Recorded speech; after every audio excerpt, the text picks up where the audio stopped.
Hi Year 6, Miss Dyer here, and I am going to talk you through your English lessons for this week. So before I get started on that, we just all wanted to say a massive well done for your English work last week. Some of the writing that we've received, the descriptions of the Titanic sinking, have absolutely blown us away. They were fantastic. The language that you used in them, all the features and the techniques that Mrs. Mehebi discussed with you, we have seen those in abundance in your writing. So absolutely fantastic. Well done. It was a tricky piece, and you've all really challenged yourself and pushed yourself. So well done. We would just like, if you've not already published it, could you try and publish it for us? That would be fantastic, please. If you can print off the publishing paper, wonderful. If not, that's absolutely fine as well. You could just publish your work in your green book, or some paper at home will be absolutely fine once you've done all your editing as well. Or you might type it up, it's up to you. But do try and get those published, because what we've seen, they are fantastic, and it deserves to be published. You deserve to show off your work. Okay, so let's get started on this week then. So because you had quite a big task last week, quite a lot of writing, we did think this week we would use this chance to explore some poetry. So our walk for today, and in fact for the week, is to recite poetry using intonation, expression, and volume. And what that means is, to recite something means to learn it off by heart. So you're not reading it from a screen, you're not reading it from a piece of paper, you have learnt the words off by heart. So that is what we would like you to basically do this week. Learn a poem off by heart. When we're talking about intonation, that's talking about using our voice, and it's changing the tone of your voice when you are reading particular words. Now, quite often, this is when you might want to show an emotion, or you might want to emphasize something a little bit more. So you change the tone of your voice. Expression, what we mean by that is, you're not just reading it in a monotone voice and monotone expression. You're really pronouncing your words differently to, again, emphasize different things. And volume, so when we are talking about different parts of a poem, especially when we're looking at some Titanic poetry, if it's part of the story where the ship's sinking, you might lower your voice a little bit and things like that. You might whisper some of the lines, and that will grab the reader's attention and really, really, again, emphasize a part of the poem.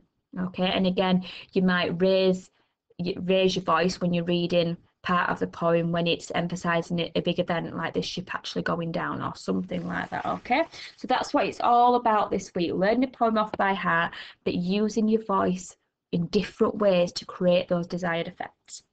So what we've done is we've put together 4 poems for you to choose from.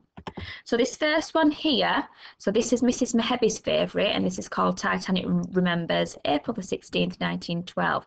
And this is by an American poet, Irene Latham. So I'm not going to bother reading it to you, because you can read through yourself. But this is an example of a poem which you might choose to learn and recite this week. Now, I have also found a clip of Irene actually reading it herself, and I've put the link on the bottom there. And if you get a chance, have a listen to her reading her own poem, because she uses intonation and expression fantastically, and it really does grip you in. So if you wanted an example, we just thought, well, who better to give you that example than the poet herself? Okay, so that's one poem that you might choose. This next one is by Adam Stevenson, and again, it's a Titanic poem. All 4 of them are based on the Titanic. Now, this is Mr. Fox's favourite, and he is actually using this in his reading lessons this week. So if you've already watched that video, you will recognise this poem. So this has got some fantastic vocab in, and that's another reason why Mr. Fox loves it. But this is another one which you might have a look at, and you might think, yeah, I want to learn that, I want to recite that one. So that's one for you to have a look at. If you get to some of the words in the poem and you're not sure what they mean, then you need to be Year 6 children, and you need to get a dictionary or look up online what these words mean. So don't be reading words when you don't know what they mean. Find out what they mean. Use your initiative there, get a dictionary, find out what it means before you start reading it. Okay, the next one, now this is Miss Ryan's favourite. Now this is just called Titanic by Valerie Doran, I think it is. Now Miss Ryan loves this one, so this one might be nice for you to do as well. And again, I'll let you read through that and choose if you want to have a go at that one. And the last one, this is my favourite one. This is Titanic, the Unsinkable Ship by Kim Robin Edwards. Okay, so that's another option for you to choose from there. So there's 4 poems. You don't have to do them all, you can just choose one. So I just put a little few bullet points here just to sum up what we would like you to do this week. So first job, first and foremost, is make sure your publishing from last week is finished. Second of all, choose a poem. So have a read through these 4 poems. Now they are on the video here, but they are also on a Word document on the website on the Year 6 page. So if you can print them off, you can print them off and have a read through them, or you can read them on the screen, but they're all available on the website. So read them, choose which one you would like to focus on, and then you need to decide, right, are you going to learn a verse, are you going to learn a few verses, or are you going to learn the whole poem? Now, Miss Ryan's favourite, this one, that probably is a little bit too much to learn the whole of it. So for that one, you might just pick a few verses, it's up to you. So once you've chosen your poem, once you've chosen if you're just going to focus on one verse or a few verses or the whole poem, then what you need to do is you need to learn it and you need to practice reciting it, which is obviously reading it off by heart. So you need to practice learning it without looking at the words. The first few attempts, obviously, you will need to read it from the text. You will need to read it. You're not just going to know it off by heart straight away. Once you've read it a few times, you can start learning it off by heart. Once you know it off by heart, then you can start practicing reciting it, using your intonation, your expression, and your volume. So say some bits in a whispering voice, in a more hushed tone, some in a louder tone, emphasize some words more. Change the tone of your voice to reflect a mood, to reflect the atmosphere, to reflect an emotion. That's what that part is.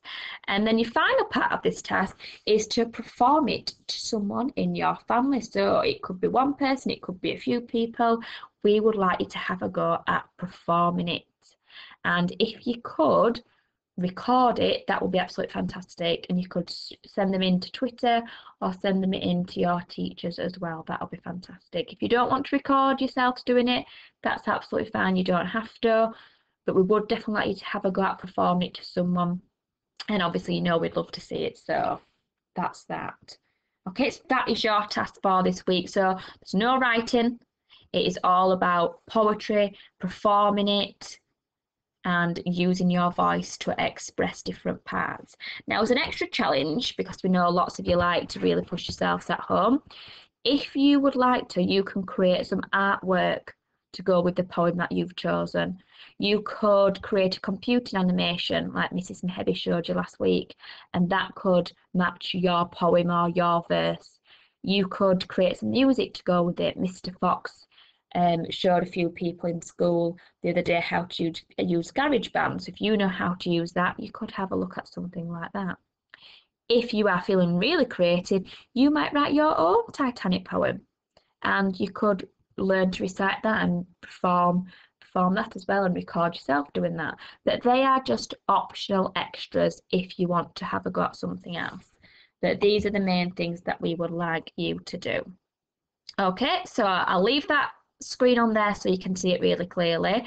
It doesn't matter if you do a verse, a few verses, or the whole poem. It doesn't matter. What we want to see is, you're really using your voice and not just reading it kind of in one tone. We want to see that expression and things.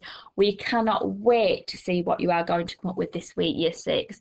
If last week is anything to go by, then we are really excited. We can't wait. So good luck, enjoy it, and just go for it. Give it your all, Year 6, because you're all absolutely fantastic. So good luck, and we can't wait to see and hear your finished results.